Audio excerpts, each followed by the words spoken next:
Karibu kusikiliza matangazo yetu ya habari ya asubuhi ya leo kutoka Congo Post News, na mimi ni Idi George. Katika vichwa vya habari vya leo, hali ya wasiwasi Minembwe, huko viongozi wa kijamii ya Banyamulenge wakilaani kukamatwa kwa wazee wa viongozi wa dini wanaodaiwa kushikiliwa kiolela na kundi la Twirwaneho. AFC M23 yapinga madai ya kutaka kuligawa nchi ya Jamhuri ya Kidemokrasia ya Kongo, ikisema taarifa hizo ni za kuchochea nadharia za njama ya mgawanyiko ya kisiasa. Nayo AFC M23 yalalamikia mashambulizi ya mabomu yanayodaiwa kulenga maeneo ya raia huko Minembwe, yakitaka heshima kwa sheria za kimataifa na za kibinadamu. Na vile tutakuunga moja kwa moja na habari za kimataifa. Hizo ni baadhi ya habari tulizokuandalia asubuhi ya leo. Endelea kuwa nasi kwa taarifa kamili na uchambuzi wa matukio yanayoendelea mashariki mwa Jamhuri ya Kidemokrasia ya Kongo na ukanda wa maziwa makuu vile na kimataifa. Karibu. Tuanze na habari kutoka huko Minembwe, ambako muungano wa AFC M23 umetoa malalamiko kuhusu kile unachodai kuwa ni mashambulizi mabomu yanayolenga maeneo yanayokaliwa na raia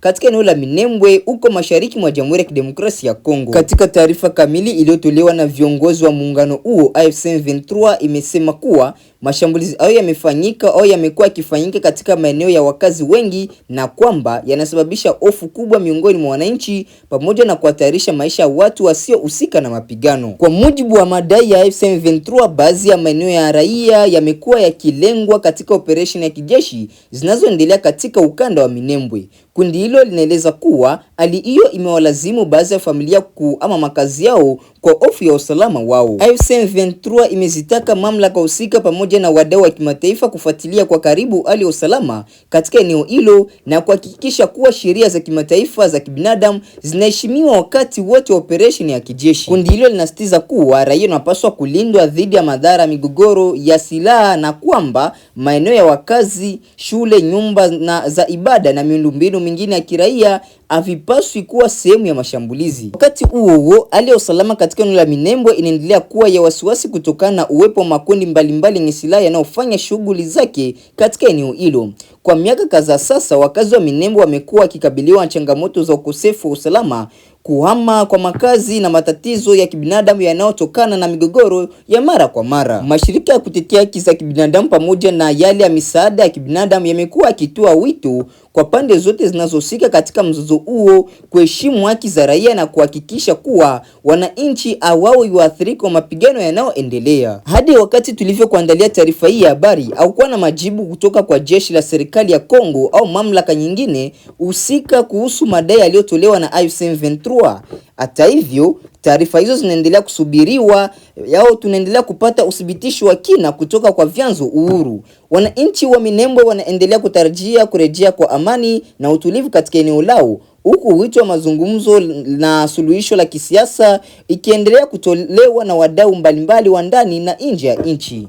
Tuvuke huko katika mkoa wa Kivu Kaskazini, ambako jeshi ya Jamhuri ya Kidemokrasia ya Kongo FARDC limetoa tuhuma nzito dhidi ya wapiganaji wa RDF AFC M23 likidai kuwa walihusika na mauaji ya raia 10 katika eneo la Ruchuru mkoani Kivu Kaskazini. Kwa mujibu wa taarifa rasmi iliyotolewa na jeshi hilo mjini Kinshasa siku ya Jumatano, tukio hilo lidaiwa kutokea tarehe 2 mwezi wa 6 katika kijiji cha Kiseguro, eneo ambalo liko karibu na hifadhi ya taifa ya Virunga ndani ya kundi au groupment ya Binza katika utawala wa kimila wa Bwito. Jeshi ya Jamhuri ya Kidemokrasia ya Kongo FARDC limesema kuwa raia hao waliuawa kwa njia ya haraka bila kufikishwa mbele ya mamlaka yoyote ya kisheria. Jeshi hilo linaeleza kuwa mauaji hayo ni sehemu ya vitendo vinavyoendelea kuhatarisha usalama wa wananchi katika maeneo yanayokumbwa na mapigano huko mashariki mwa Jamhuri ya Kidemokrasia ya Kongo. Mbali na watu hao 10 waliopoteza maisha, jeshi la Kongo FARDC linadai kuwa wakazi wengine kadhaa wa eneo hilo walikamatwa na baadaye kupelekwa katika gereza kuu la Kanyangambi lililoko huko Ruchuru Centre. Kwa mujibu wa FARDC, watu hao walituhumiwa kuwa wanashirikiana au kuwa wanachama wa kundi la FDLR ambalo limekuwa likitajwa mara kwa mara katika migogoro ya usalama katika ukanda huo. Jeshi ya Jamhuri ya Kidemokrasia ya Kongo FARDC linaeleza kuwa lina wasiwasi mkubwa kuhusu hali ya wananchi wanaoshikiliwa na limeitaka jumuiya ya kimataifa pamoja na mashirika kutetea haki za kibinadamu kufuatilia kwa karibu matukio hayo. Katika taarifa yake, jeshi la Jamhuri ya Kidemokrasia ya Kongo FARDC inaelezea tukio hilo kama ukiukwaji mwingine wa sheria za kimataifa za kibinadamu ambazo zinapaswa kulinda maisha ya raia wakati wa migogoro ya silaha. Jeshi hilo la FARDC linasisitiza kuwa raia hawapaswi kuwa walengwa wa mashambulizi wala kukamatwa kiolela bila kufuata mataratibu ya kisheria. Jeshi la Jamhuri ya Kidemokrasia ya Kongo FARDC imethibitisha kuendelea na jukumu lake la kulinda wananchi pamoja na kutetea mipaka ya Umoja wa Taifa la Jamhuri ya Kidemokrasia ya Kongo dhidi ya vitisho vyovyote vya usalama. Hadi sasa hakuna taarifa rasmi kutoka kwa AFC M23 kuhusu tuhuma hizo zilizotolewa na jeshi la Kongo FARDC. Hivyo basi madai hayo yanaendelea tunaendelea kusubiri uthibitisho au majibu kutoka kwa pande inayotuhumiwa. Tukio hili linaongeza orodha matukio ya usalama yanayoripotiwa katika maeneo ya Kivu Kaskazini, Ruchuru na sehemu zingine huko Kivu Kaskazini ambako juhudi za kurejesha amani zinaendelea kukabiliwa na changamoto mbalimbali zinazotokana na uwepo makundi yenye silaha. Turudi huko Kivu Kusini ambako wakazi na viongozi wa kijamii ya Banyamulenge katika eneo la Minembwe wilayani Fizi mkoani Kivu Kusini wanaendelea kutoa malalamiko kuhusu kile wanachokiita ukiukwaji mkubwa wa haki za kibinadamu wanaofanywa na kundi la Twirwaneho ambalo linatajwa kuwa mshirika wa muungano wa M23. Kwa mujibu wa taarifa zilizotolewa na baadhi ya viongozi wa jamii hiyo, watu kadhaa wenye umri wa miaka 65 hadi 18 wanadaiwa kukamatwa kiolela katika miezi ya hivi karibuni. Inasemekana kuwa baadhi yao walilengwa kutokana na imani zao za kidini au maoni yao kuhusu hali ya usalama na uongozi katika eneo hilo. Miongoni mwa watu waliotajwa kuzuiliwa ni viongozi wa dini wakiwemo wachungaji kama Rohorimbere Tito, Sebiringi Obed, Yonaziri Emmanuel, Ndagiro Rubeni Mashuti, Enoke Masomo pamoja na Sebagabo Zacharia. Familia za watu hao zinaendelea kuomba kuachiliwa kwa wapendwa wao, zikieleza kuwa hawajafikishwa mbele ya mamlaka za kisheria wala kupewa nafasi ya kujitetea. Vyanzo vya ndani ya Minembwe vinadai kuwa baadhi ya wafungwa hao wanashikiliwa katika mazingira magumu sana. Taarifa hizo zinaeleza kuwa wanazuiliwa katika magereza ya chini ya ardhi yenye hali mbaya ya maisha, jambo ambalo limezua wasiwasi mkubwa miongoni mwa wakazi na watetezi wa haki za kibinadamu. Kwa miezi kadhaa sasa, wakazi wa Minembwe kutoka jamii mbalimbali zimekuwa zikiripoti kuwepo kwa hali ya hofu, vitisho vya ukosefu wa usalama. Baadhi yao wanazituhumu makundi yenye silaha yanayofanya shughuli katika eneo hilo kwa kutumia raia kama kinga katika mapigano, hali ambayo inaongeza mateso kwa wananchi wasiokuwa na hatia au wasiohusika na mzozo huo. Akizungumza kuhusu swala hilo, Daniel Ganza, mmoja wa vijana viongozi wa jamii ya Banyamulenge, amelaani vitendo hivyo na kuitaka serikali ya Jamhuri ya Kidemokrasia ya Kongo kuchukua hatua za haraka ili kuhakikisha usalama wa raia wote bila ubaguzi.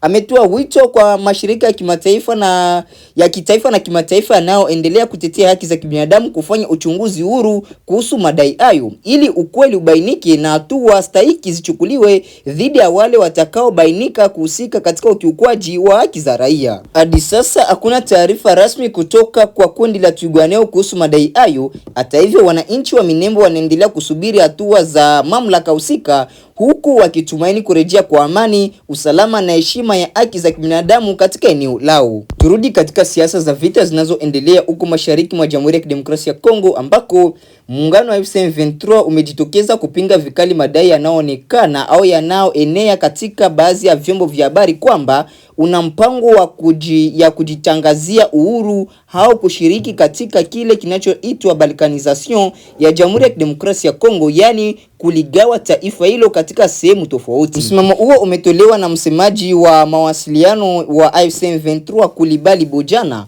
ambaye amejibu taarifa iliyochapishwa na vyombo vya habari. Katika taarifa yake alisema kuwa madai yaliyotolewa katika makala hiyo hayana msingi wa kutosha wa kiuandishi wa habari na yanachangia kueneza nadharia za njama zinazozungumzwa katika mijadala ya kisiasa nchini Jamhuri ya Kidemokrasia ya Kongo. Kwa mujibu wa Bojana, kunukuu vyanzo visivyojulikana ndani ya uasi wa M23 na kudai kwamba kundi hilo lina mpango wa kujitangazia uhuru isiyo uhuru sio njia sahihi ya kuripoti habari. Amesema kauli hizo zinaweza kuchochea hofu miongoni mwa wananchi na kuongeza mgawanyiko katika jamii.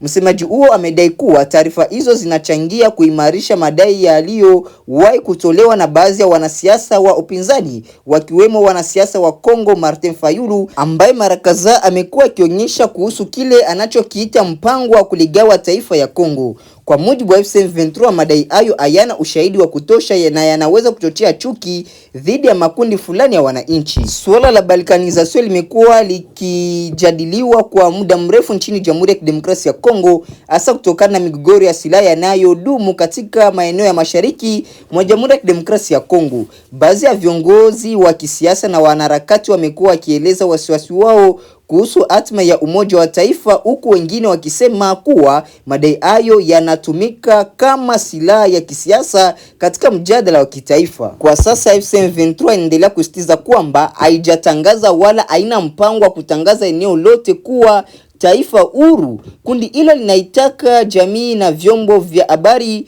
kuheshimu msingi wa taaluma ya taarifa kwa kuhakikisha taarifa zinazochapishwa zinathibitishwa kabla ya kusambazwa kwa umma. Wakati huo mjadala kuhusu usalama na mustakabali wa maeneo ya mashariki mwa Jamhuri ya Kidemokrasia ya Kongo unaendelea kuvuta hisia za wananchi na viongozi mbalimbali, huku wengi wakitaka suluhisho la kudumu kupitia mazungumzo ya kisiasa na juhudi za kurejesha amani huko mashariki mwa Jamhuri ya Kidemokrasia ya Kongo. Kabla tujaonga moja kwa moja na habari za kimataifa, basi acha niwapatie baadhi ya habari mbalimbali tulizozipitia siku ya jana. Basi ungana nasi mara moja. Mvutano wa kiusalama unaendelea kuripotiwa katika eneo la Nyiragongo mkoani Kivu Kaskazini, mashariki mwa Jamhuri ya Kidemokrasia ya Kongo, baada ya taarifa za shambulio la ndege isiyo na rubani maarufu kama drone kulenga nafasi inayodaiwa kutumiwa na wanajeshi wa Rwanda karibu na mji wa Goma.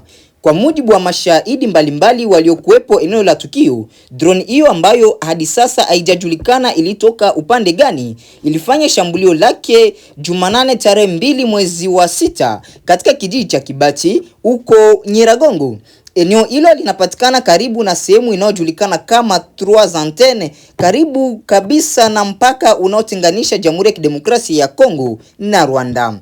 Mashahidi wanasema mlipuko huo mkubwa ulisikika katika eneo hilo na kusababisha taharuki miongoni mwa wakazi. Baadhi yao walieleza kuwa mara baada ya shambulio hilo kulionekana harakati za dharura za kijeshi, huku majeruhi wakidaiwa kuondolewa katika eneo hilo lililolengwa. Vyanzo vya ndani vinaeleza kuwa huenda kulikuwa na hasara kubwa ya maisha miongoni mwa wanajeshi waliokuwa katika nafasi hiyo. Hata hivyo, hadi sasa hakuna taarifa au mamlaka ya kijeshi wala kiraia iliyotoa idadi rasmi ya waliouawa au kujeruhiwa. Kutokana na hali hiyo, taarifa kuhusu ukubwa wa madhara ya shambulio hilo bado inaendelea kuthibitishwa. Mazingira halisi ya tukio hilo bado hayajafahamika kikamilifu. Hakuna kundi wala jeshi lolote ambalo limejitokeza kudai kuhusika na shambulio hilo. Kutokujulikana kwa mhusika wa tukio hilo kunazidi kuongeza maswali kuhusu hali ya usalama katika eneo la mpakani ambalo limekuwa likabiliwa na migogoro mara kwa mara katika miezi za hivi karibuni. Tukio hilo linajiri katika kipindi ambacho uhusiano kati ya Kinshasa na Kigali unaendelea kukumbwa na mvutano unaohusishwa na vita vinavyoendelea mashariki mwa Jamhuri ya Kidemokrasia ya Kongo. Serikali ya Kongo imekuwa ikishtumu Rwanda kwa kuunga mkono wanajeshi wa waasi wa M23, madai ambayo Rwanda imekuwa ikiyakanusha mara kwa mara. Wachambuzi wa masuala ya usalama wanaona kuwa matumizi ya ndege isiyo na rubani maarufu kama drone katika eneo la mapigano yanaashiria mabadiliko ya mbinu za kijeshi zinazotumika katika mgogoro huo. Hata hivyo, wanasitiza umuhimu wa uchunguzi wa kina ili kubaini wahusika wa shambulio hilo pamoja na madhara yake halisi. Kwa sasa wakazi wa Nyiragongo na maeneo ya karibu wanaendelea kufuatilia kwa wasiwasi maendeleo hali hiyo, huku wakihofia kuongezeka kwa mapigano katika ukanda huo wa mpakani. Maendeleo mapya yamejitokeza katika juhudi za kimataifa za kutafuta amani mashariki mwa Jamhuri ya Kidemokrasia ya Kongo baada ya serikali ya Marekani kutangaza vikwazo vipya dhidi ya viongozi wawili wa makundi yenye silaha yanayohusika katika mzozo huo unaoendelea katika eneo hilo. Kupitia idara ya hazina ya Marekani, Hatua hizo zilitangazwa Jumanane kwa lengo la kuongeza shinikizo kwa wahusika wanaotajwa kuchangia kuendelea kwa machafuko katika majimbo ya Kivu Kaskazini, Kivu Kusini, yani mashariki mwa Jamhuri ya Kidemokrasia ya Kongo kwa ujumla. Miongoni mwa waliolengwa ni John Imani Nzenze, anayejulikana kuwa mkuu wa idara ya ujasusi wa kundi la waasi wa AFC M23. Kwa mujibu wa taarifa hizo, Nzenze anatajwa kuwa mmoja ya viongozi muhimu ndani ya M23 na mshirika wa karibu wa Sultan Makenga, ambaye tayari amewahi kuwekewa vikwazo na jumuiya ya kimataifa. Nzenze amekuwa akihusishwa na shughuli za kijeshi za kundi hilo tangu wakati wa uasi wa kwanza wa M23 kati ya mwaka wa 2012 na mwaka wa 2013, ambako alitajwa kuwa miongoni mwa waratibu wa operation dhidi ya jeshi la serikali FARDC. Wakati huo Marekani imemtaja pia Gustave Kubuayo, anayejulikana kwa jina la kivita la Colonel Scorf. Kiongozi huyo anatumiwa kusimamia operation maalum za pamoja na shughuli za ujasusi za kundi la FDLR katika wilaya ya Nyiragongo mkoani Kivu Kaskazini. Kupitia tangazo hilo, waziri wa hazina ya Marekani alisitiza msimamo wa Washington kuhusu mchakato wa amani katika eneo la Maziwa Makuu. Marekani imeendelea kutaka serikali ya Kongo kuongeza juhudi za kudhibiti na kuyavunja makundi ya FDLR, huku ikitaka Rwanda kuondoa wanajeshi wake katika ardhi ya Kongo na kusitisha kile anachokiita kuunga mkono waasi wa AFC M23.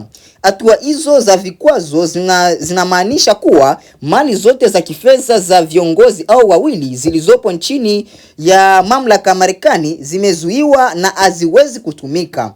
Taasisi au watu wanaofanya shughuli za kifedha chini ya sheria za Marekani wanakatazwa kushirikiana na watu hao wawili. Wachambuzi wa siasa za eneo hilo wanaona kuwa hatua hiyo ni ishara ya kuongezeka kwa shinikizo ya kimataifa dhidi ya makundi yenye silaha yanayoendelea kuhusishwa na machafuko huko mashariki mwa Jamhuri ya Kidemokrasia ya Kongo. Wanaamini kuwa vikwazo hivyo vinaweza kuathiri uwezo wa viongozi au kupata rasilimali za kifedha na kuendesha shughuli zao. Hata hivyo, baadhi ya wataalamu wanaonya kuwa vikwazo pekee haviwezi kumaliza mzozo huo, bali vinapaswa kuambatana na mazungumzo ya kisiasa, juhudi za kidiplomasia na ushirikiano wa nchi za ukanda ili kufikia suluhisho la kudumu. Kwa sasa macho ya jumuiya ya kimataifa yanaendelea kuelekezwa huko mashariki mwa Jamhuri ya Kidemokrasia ya Kongo, ambako juhudi za kurejesha amani zinaendelea, huku mapigano na mvutano wa kisiasa vikisalia kuwa changamoto kubwa kwa usalama wa raia. Baada ya kusikiliza matangazo yetu toka sehemu mbalimbali, basi acha nikunge moja kwa moja na habari za kimataifa. Karibu ndugu mpendwa msikilizaji na mtazamaji. Tuanzie na mzozo wa Mashariki ya Kati. Rais wa Marekani Donald Trump amethibitisha kuwepo mabishano makali kati yake na Waziri Mkuu wa Israel Benjamin Netanyahu baada ya kukiri kumkosoa vikali na kutoa kauli chafu dhidi ya mshirika wake huyo wa karibu, wakati ambapo mvutano katika eneo la Ghuba ukiongezeka baada ya Iran kuishambulia Kuwait na mashambulizi ya Marekani karibu na mlango bahari wa Hormuz. Mengi zaidi kuhusu yanayoendelea katika eneo la Mashariki ya Kati anaarifu Babu Abdallah. Katika mahojiano yaliyochapishwa leo Jumatano na gazeti la The New York Post, Trump amekiri kumtusi Netanyahu na kumuita mwendawazimu katika mazungumzo yao kwa njia ya simu siku ya Jumatatu, kwani ilikuwa na wasiwasi kuhusu mapigano ya kila mara yanayofanywa na Israel dhidi ya Lebanon. Hata hivyo, amesema amekuwa na uhusiano mzuri sana na Netanyahu, kwani wamefanya kazi pamoja vizuri na kwamba anampenda sana kiongozi huyo wa Israel.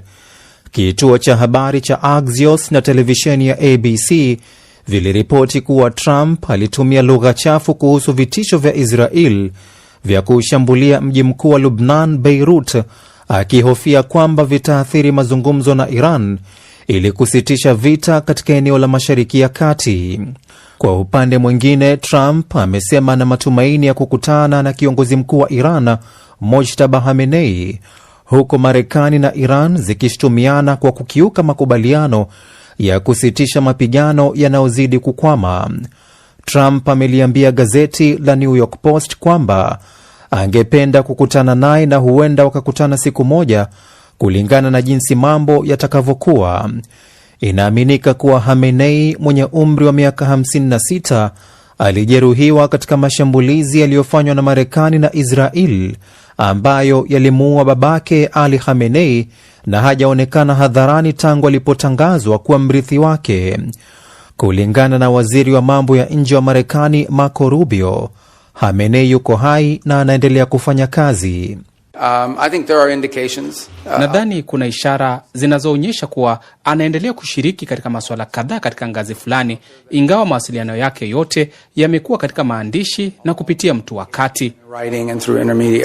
Wakati huo huo, shambulizi la Iran katika uwanja wa ndege wa kimataifa wa Kuwait limewajeruhi watu 63. Wizara ya afya ya Kuwait imesema mtu mmoja ameripotiwa kuuawa katika shambulizi hilo. Kikosi cha walinzi wa mapinduzi wa Iran IRGC leo kimedai kuishambulia Kuwait ikiwa ni katika kujibu mashambulizi ya Marekani dhidi ya meli ya mafuta ya Iran na kisiwa cha Keshim. Kwa mujibu wa taarifa ya IRGC kupitia mtandao wa Telegram, katika kujibu uchokozi huo, wameshambulia kwa makombora na droni kambi ya kikosi cha anga ya Al-Salem iliyopo Kuwait ambayo inahifadhi helikopta pamoja na makao makuu ya kikosi cha jeshi la wanamaji cha Marekani huko Bahrain.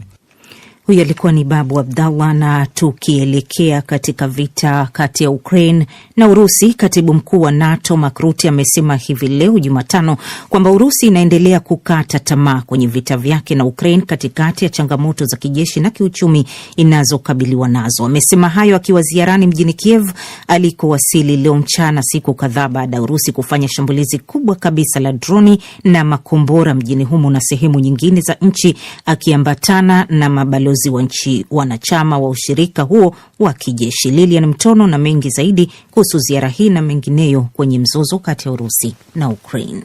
Rutte amezungumzia juu ya kuongezeka kwa uharibifu nchini Urusi pamoja na shinikizo la kiuchumi na kuongeza kuwa hayo yote yanaiweka Urusi kwenye hali ngumu mno. Rutte aidha amesifu hatua kubwa zilizopigwa na Ukraine kwenye uwanja wa vita. Lakini muda mfupi baada ya kuzungumza na waandishi wa habari pamoja na rais wa Ukraine Volodymyr Zelensky mjini Kiev, kulisikika milio ya tahadhari kote mjini humo kutokana na kitisho cha mashambulizi kutoka Urusi. Kwa upande wake, Rais Zelensky pamoja na masuala mengine alizidi kuyashinikiza mataifa wanachama wa NATO kuongeza misaada ya mifumo ya kujilinda angani na hasa ya Patriot inayotengenezwa Marekani, ambayo Kiev inasema wanaihitaji kwa ajili ya kuyadungua makombora ya Urusi. Mjini Moscow, ikulu ya Kremlin imesema Urusi itaendeleza mashambulizi iliyoyaita ya kimfumo baada ya Ukraine kushambulia kwa droni kambi yake ya jeshi la maji na karakana ya mafuta huko mjini St. Petersburg, saa chache baada ya kuanza kwa kongamano la jukwaa la kiuchumi la nchini humo. Msemaji wa Kremlin Dmitry Peskov amezungumzia mashambulizi hayo alipokuwa akizungumza na waandishi wa habari. Unajua, ningependa kukumbushia taarifa ya Wizara ya Mambo ya Nje kwamba majibu yetu yatakuwa ya kimfumo, na kusema kweli tayari yapo. Hilo ndilo jambo la kwanza. Na taarifa kuhusu mashambulizi maalum, hilo ni jukumu la mamlaka za kikanda na wizara yetu ya ulinzi. Lakini kwa ujumla naweza kusema kwamba operation maalum ya kijeshi inaendelea ili kuzuia mashambulizi kama hayo. Droni za Ukraine zilishambulia maeneo ya kijeshi yaliyopo mjini humo mapema leo, wakati maafisa wakiwa wanajikusanya kwa ajili ya jukwaa hilo la kiuchumi linalofanyika mjini humo kwa siku 3, hii ikiwa ni kulingana na mamlaka za Urusi na Ukraine. Karibu wageni 20,000 kutoka mataifa 130 wanahudhuria tukio hilo la kila mwaka. Lakini Rais Zelensky amesifu mashambulizi hayo ya Ukraine kwenye mji huo, akiyataja kuwa ni jibu la haki dhidi ya mashambulizi ya Urusi nchini mwake, huku akitishia kuimarisha zaidi mashambulizi ya kulipiza kisasi. Na taarifa kutoka mjini Berlin, Ujerumani, zinasema uwezekano wa mazungumzo kati ya Urusi na Ulaya kuhusiana na mzozo wa nchini Ukraine unaanza kujitokeza taratibu, ingawa huenda ikachukua miezi kadhaa kabla ya kuanza, ikiwa ni kulingana na afisa wa serikali ya Ujerumani alipozungumza na waandishi wa habari hii leo. Amesema kulikuwa na ishara thabiti kwamba kundi la E3 linalokutanisha mataifa ya Ujerumani, Ufaransa na Uingereza litaendelea kuchukua nafasi muhimu kwenye suala hilo. Na msikilizaji, ni DW Kiswahili, tunasikika moja kwa moja kupitia tovuti yetu ya DW Kiswahili, YouTube moja kwa moja, Facebook, Instagram, lakini pia redio wa shirika mbalimbali huko Afrika Mashariki na Kati. Rais Samia Suluhu Hassan wa Tanzania anaitembelea Urusi ikiwa ni ziara yake ya kwanza nje ya bara la Afrika tangu kuingia madarakani, na ziara hii inakuja katika wakati sifa ya utawala wake imeingia doa kubwa katika ulimwengu wa nchi za magharibi, ukituhumiwa kwa mauaji na ukandamizaji mkubwa uliofanyika wakati na baada ya uchaguzi wa Oktoba 29 mwaka jana. Je, kwa nini hasa Rais Samia amechagua kwenda Moscow? Ziara hii ina umuhimu gani kwake? Nimemuuliza hilo mchambuzi wa masuala ya diplomasia ambaye pia ni mhadhiri katika chuo cha diplomasia Tanzania, Godwin Gonde Amani, na alikuwa na mtazamo huu. Nadhani Urusi ni mshirika mkubwa wa Tanzania kwa kipindi kirefu, na nchi ya Urusi ni nchi ambayo haijali sana masuala ya ndani ya nchi husika ambayo inaamua kushirikiana nayo. Kwa hiyo kwa yeye kufanya ziara ya kwanza nje ya Afrika kwa kuamua kwenda Urusi, kwanza inaonyesha mshikamano kati ya Tanzania na Urusi, lakini labda ni jitihada pia za Tanzania kujaribu kujiosha katika kutoka kwenye zama ambayo ilipitia baada ya uchaguzi. Kama unavyosema, ni ziara ambayo inakuja baada ya matukio ya uchaguzi ya kuuawa kwa Watanzania, ambapo sura ya kimataifa iliyojitokeza ni Umoja wa Ulaya na hata Marekani zimekuwa zikikosoa Tanzania kwa hayo yaliyotokea Oktoba 29 na baada yake, na hata baadhi ya maafisa wake Tanzania kuwekewa vikwazo na Marekani. Kwa ziara hii ya Rais Samia Urusi, unadhani anatuma ujumbe kwa nchi za magharibi? Nadhani uchaguzi wa aina ya nchi kutembelea pia ina maana kubwa kidiplomasia. Na kutokana na kwamba kwa nchi za magharibi nyingi kuiwekea vikwazo Tanzania pamoja na baadhi ya viongozi, inanyima fursa hiyo ya kufanya ziara katika mataifa hayo. Kwa hiyo kuelekea katika mataifa ya mashariki, lakini hata mataifa mengine labda ya Kiafrika, inaweza kuwa ni hatua ya mwanzo kuonesha kwamba kama nchi huru inaweza kuchagua mtu yoyote wa kuweza kushirikiana naye. Kwa hiyo ni kipindi tunasema cha diplomasia mkanganyiko kidogo kwa Tanzania, jambo ambalo ni hatua kidogo katika kujisafisha, lakini katika vile vile kutuma ujumbe kwamba bado Tanzania ni nchi huru ambayo inaweza kujiamulia mambo yake. Katika suala hilo la Tanzania ni nchi huru, inaweza kujiamulia mambo yake. Hili pia tunaliona katika mataifa kadhaa mengine ya Afrika. Hapa nikitoa mfano kama Burkina Faso, Mali, Niger, haya yamekuwa wazi kabisa katika kuyakosoa mataifa ya magharibi na yakionyesha kuwa tayari kuondoa ushawishi wa nchi hizi kwenye mataifa yao. Tanzania inaweza kujitenga na mataifa ya magharibi na kuitegemea Urusi? Kwa kweli majiundo ya kisiasa na ya kimaendeleo na ya kidemokrasia ya Tanzania lakini na nchi nyingine za magharibi mwa Afrika ni tofauti kabisa.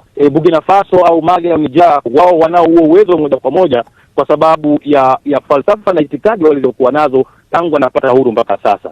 Lakini Tanzania kama Tanzania imekuwa na ushirikiano mkubwa na mataifa ya magharibi, lakini vile vile haijaacha kuwa na ushirikiano na mataifa pia ya mashariki. Kwa hiyo sidhani kwamba ni wakati sahihi sasa Tanzania kuamua kuchagua upande, kwa sababu hata sera mambo ya nje ya jamhuri hii hairuhusu katika kufanya hivyo. Ni nchi ambayo lazima ishirikiane na mataifa yote katika kuhakikisha kwamba gurudumu hili la maendeleo linakwenda. Kwa hiyo nadhani katika kujikusanya upya, kuangalia ni eneo gani wanaweza kufanya ushawishi, lakini bila kusahau kwamba mchango wa nchi za magharibi ni mkubwa sana katika kukuza maendeleo kati ya Tanzania na mataifa hayo. Na Bwana Gonde, tunapofahamu hilo, Urusi pia tunapoitazama ni nchi ambayo iko kwenye harakati kubwa za kutanua ushawishi wake katika nchi mbalimbali za bara la Afrika. Kwa mtazamo wako, unafikiri Urusi ina maslahi gani Tanzania? Urusi kama ambavyo umeelezea hapo awali ni nchi ambayo kwa sasa haina choice ya kuchagua nani wa kushirikiana naye, kwa sababu nchi ambayo iko vitani lakini ambayo inapoteza ushawishi kutoka baadhi ya mataifa mengine, ina uhitaji wa taifa lolote kwa sasa katika kushirikiana nayo. Kwa hiyo kwa kuikaribisha Tanzania hasa katika kipindi hiki inatuma ujumbe kwa mataifa ya magharibi kwamba na yenyewe bado ina nafasi katika mataifa ya Kiafrika.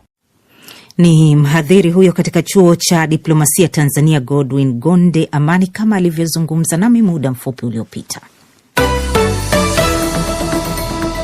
DW tunavuma kwa kishindo. Nchini Jamhuri ya Kidemokrasia ya Kongo, wengi wa wakazi wa mji mkuu Kinshasa wameitikia mwito wa upinzani wa kutokwenda kazini leo Jumatano kama ishara ya kupinga kupitishwa kwa muswada wa sheria ya mabadiliko ya katiba. Maduka yamefungwa, usafiri wa umma umetatizika hivi leo na watu hawaonekani mitaani. Upinzani unaituhumu serikali ya Rais Felix Tshisekedi kutaka kutumia mabadiliko hayo ya katiba kumwezesha kiongozi huyo kubakia madarakani hata baada ya muhula wake utakapomalizika mwaka 2028. Mwandishi wetu wa Kinshasa Biobe Male. Nani hapo ndipo tunapohitimisha matangazo yetu habari ya asubuhi ya leo, ikiwa ni tarehe 4 mwezi wa 6 mwaka 2026. Basi mpendwa msikilizaji na mtazamaji, tukutane katika taarifa zetu za habari za mchana. Asante, chao.